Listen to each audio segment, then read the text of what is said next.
Yuhu, good day guys, kembali lagi dengan gua Ahmad dan yang pastinya di Banglo Channel. Jadi karena hari ini masih dalam suasana lebaran, pertama-tama gua mau ngucapin dulu selamat Hari Raya Idul Fitri buat kalian semua yang menjalankan. Gua minta maaf kalau gua punya salah baik yang disengaja ataupun gak disengaja. Nah, jadi pada hari ini gue baru aja habis beli keyboard yang murah meriah, udah bisa wireless, udah hot swap universal, dan punya layout 65%. Dan ya, ini adalah G-Tester 68. Karena keyboard ini nggak baru-baru banget, jadi gue yakin beberapa di antara kalian pasti udah ada yang tahu atau pernah dengar soal keyboard ini. Keyboard ini dijual secara barebone kit atau bisa dibilang tanpa keycaps dan tanpa switch dengan harga 325.000 aja. Buat kalian yang tertarik dengan keyboard ini, nanti gue bakal taruh linknya di deskripsi.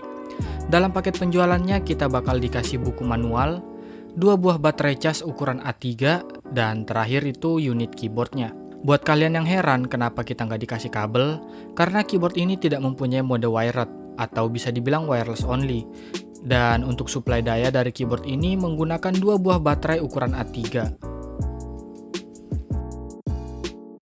Desain dari keyboard ini menggunakan layout 65% yang umum banget kita lihat, dan dengan bahan case dari plastik yang agak transparan. Sebenarnya ada beberapa pilihan warna selain hitam, ada putih, hijau, dan juga ungu. Di beberapa toko juga ada yang jual dengan warna putih solid atau hitam solid. Di bawah keyboard ini nggak ada adjustable feet, hanya ada 4 buah rubber feet yang berbentuk memanjang. Di bagian bawah keyboard ini juga ada switch on off dan juga ada tempat untuk memasukkan baterai dan menyimpan dongle-nya.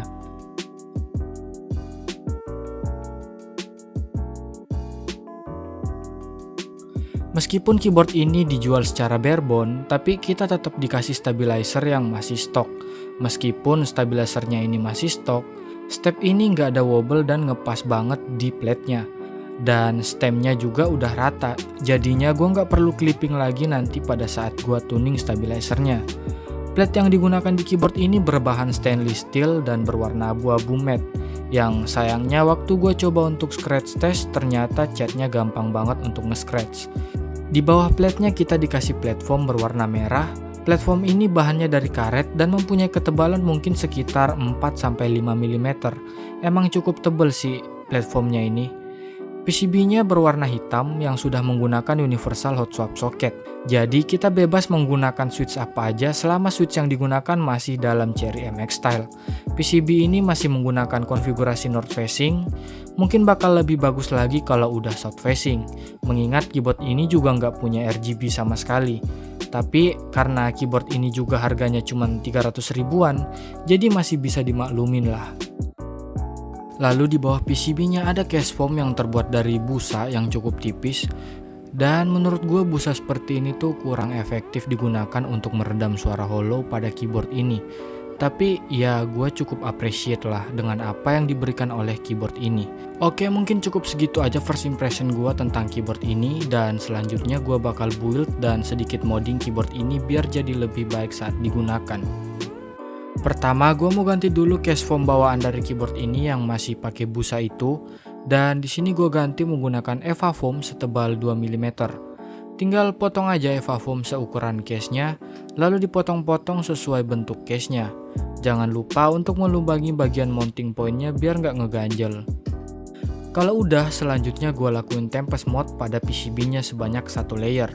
Kalau ada yang nanya kenapa cuma 1 layer, karena buat gua 1 layer itu udah cukup. Jangan lupa untuk potong bagian switch on off-nya dan ngerapihin sisa-sisa tempest mode-nya. Oh iya, gua mau ngasih tahu kalau tempest mode itu sangat beresiko buat dilakuin. Udah banyak kasus yang di-share oleh teman-teman di komunitas soal soket yang tercabut, short pada PCB, bahkan sampai ada yang PCB-nya sampai hangus. Jadi kalau kalian mau lakuin ini, resikonya kalian tanggung sendiri.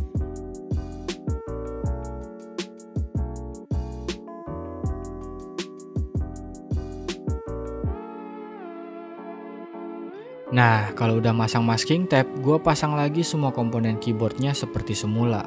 Dan jangan lupa untuk masangin kabel konektor baterainya di PCB-nya. Di build kali ini gue tetap pakai platform bawaan dari keyboard ini karena gue nggak punya banyak waktu buat bikin platform baru buat keyboard ini. Setelah masang platformnya, gue pasang lagi platenya, lalu habis itu dibaut.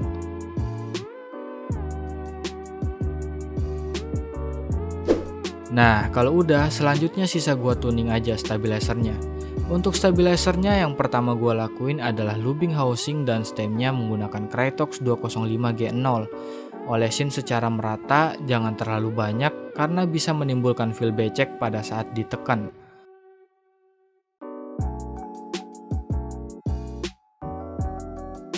Habis itu gue lakuin bending pada wire-nya di permukaan yang rata biar wire-nya tuh lurus. Nah, kalau udah di bending, selanjutnya gue lakuin holy mode di ujung wire-nya menggunakan micropore. Potong dikit aja micropore-nya, jangan ketebelan, terus dipasang di ujung wire-nya. Terakhir, tinggal di loop ujung wire-nya menggunakan Krytox sampai semua permukaannya tuh ketutupan loop. Gue juga ngasih loop tambahan di sudut wire-nya.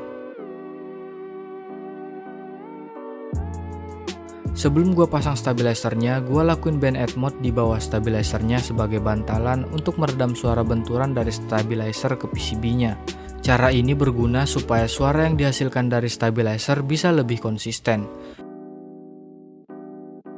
Kalau udah, baru gue pasang stabilizernya. Selanjutnya gue tinggal masang switch-nya. Switch yang gue gunain di sini adalah Ajas Banana dengan harga 4.700 per switch-nya. Switch ini mempunyai karakteristik tactile, punya bottom out force di 50G dan actuation force-nya ada di 40G. Top housing-nya terbuat dari polikarbonat, lalu stem dan bottom housing-nya terbuat dari nilon. Switch ini udah pre-loop dan menggunakan 3 pin PCB mount. Switch ini gue jadiin rekomendasi gue buat switch tactile, terutama buat kalian yang masih menggunakan Automus socket. Tactile-nya gahar, udah smooth, nggak ada scratch, dan gue pribadi udah suka banget pakai switch ini meskipun belum di loop. Oke, selanjutnya untuk yang terakhir sebagai penutup build pada keyboard ini, gue pasangin keycaps dari GMK Red Samurai Clone. Keycaps ini menggunakan cherry profile, bahannya dari PBT dan dengan teknik printing yang udah double shoot injection, yang udah pasti nggak tembus LED. Ya, gue tahu kalau gue make ini pasti bakal ada interference nantinya, tapi karena gue punyanya cuman keycap set ini doang, jadi terpaksa gue pakai keycap sini aja. Toh juga gue punya toleransi yang tinggi dengan yang namanya interference, jadi buat gue nggak terlalu masalah. Oke, sampai di sini gue udah selesai untuk build keyboard ini. Sebelum gue ngasih typing testnya ke kalian, gue mau ngasih pendapat gue dulu soal keyboard ini setelah dibuild. Menurut gue keyboard ini cocok banget buat kalian yang sering banget menggunakan keyboard di luar, misalnya dibawa ke kantor untuk kerja.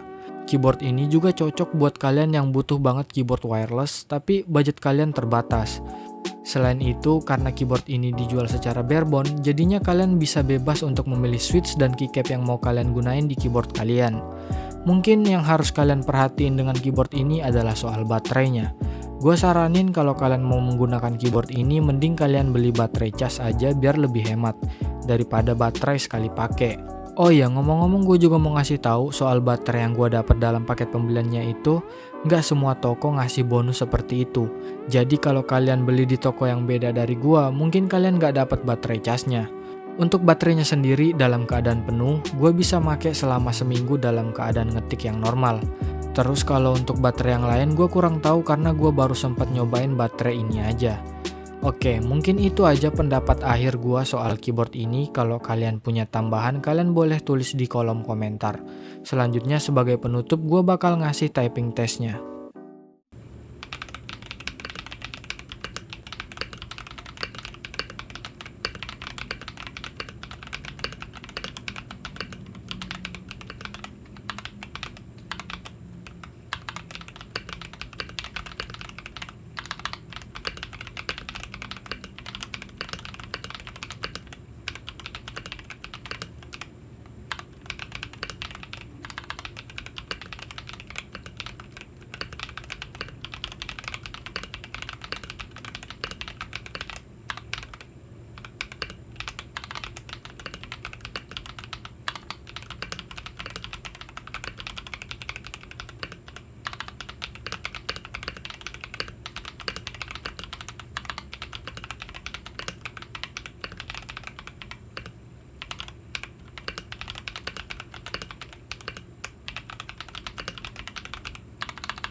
Nah, jadi itu dia pembahasan gua untuk keyboard ini. Lalu untuk typing testnya bisa kalian nilai aja sendiri. Jangan lupa untuk mendukung channel ini dengan cara menekan tombol like dan tombol subscribe-nya. Nyalain juga tombol loncengnya biar kalian gak ketinggalan video-video terbaru dari gua. Kalau kalian punya pertanyaan, saran, ataupun masukan, jangan pernah ragu buat tulis di kolom komentar. Karena tanggapan-tanggapan kalian bakal gua simpan sebagai masukan untuk membuat channel ini semakin berkembang. Gua Ahmad, pamit undur diri and see you.